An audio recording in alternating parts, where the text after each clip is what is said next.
So you're interested in a discovery. Maybe you're launching a new product and you want to avoid some of the pitfalls that we all face when releasing new products. Or maybe it's an existing product that you need to improve. Maybe it's not performing as well as you think it should after release. A discovery is an awesome first step. But how do you conduct it? What activities do you use? How do you know exactly what to do? Product discoveries will differ from person to person, company to company, and even project to project. Where do you start? Well, I have 3 suggestions for you to focus on to ensure you get the most out of your next discovery.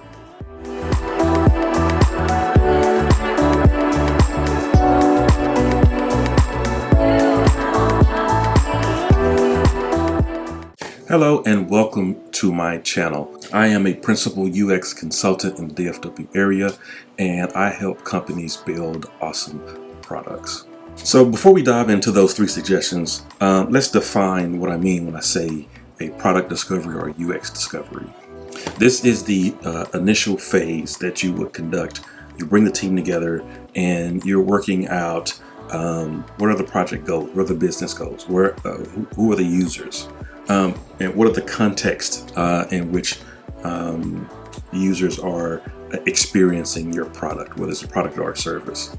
As I said before, the actual activities and even the time frame of a discovery can change from project to project. Some discoveries can last, 1-day workshop. Some discoveries can last, months. But when I'm evaluating what to do in these discoveries, I'm really focused on 3 areas. Area 1 is going to be research. Now, this is our initial research that's going to inform our decisions as we go through the project. Inside this research umbrella, there's a lot of things you can do, but I focus on a couple things. Who are our users? How do we build empathy for them? This could be through empathy mapping, this could be through observation, this could be through interviews. But essentially, how do we understand who is experiencing our product, whether it's a service or a digital product? Essentially, who's doing what, why, where, and how, and even how often. How are we going to engage them to get feedback, not only initially, but throughout the life of the project? How are we going to continue to get feedback on if our solutions are meeting their needs? Now, number 2 is going to be documenting and visualizing data. How do we take known issues and make those known issues known by everyone on the team, from stakeholders to product owners, designers, developers?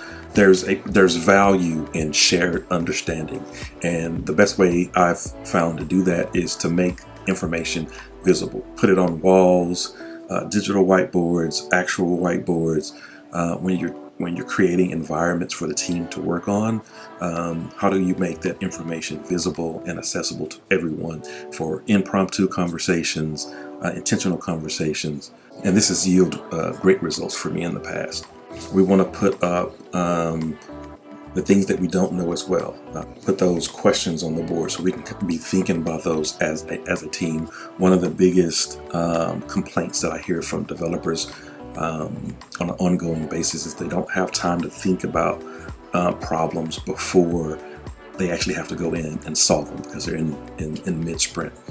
So this gives the team as a whole the opportunity to look at things that we need potential solutions for before they actually have to work on them. Let's also define what our MVP is going to be, our initial backlog, and make that visible to the team as well, so we can see what's priority, what's on the list, and make the collective team a part of that process. And the third and final area is business alignment. And I think this is the phase that kind of gets lost, especially when it's coming from a designer. How do we gain understanding of the value that we're trying to create for our users? What is the benefit to the business? How does the business operate? How does the business make money? How do we find our why for this product as well as this project? Now, some of my go-to activities at this phase will be things like business model canvas, problem statements, value stream analysis. How are we going to measure progress towards our goal? This could be through analytics, metrics, KPIs, anything like that. And once you understand how the business is trying to work and the value that they're trying to provide and the benefit that they get out of it, it's easier to then sell this human-centered approach, because you can tie your efforts back to things that impact the business's bottom line. So I want to have a conversation. If you've done a discovery, if it was successful, maybe it wasn't successful, let's have a discussion about it. Leave me some comments down in the comment section, and I will see you guys in the next video.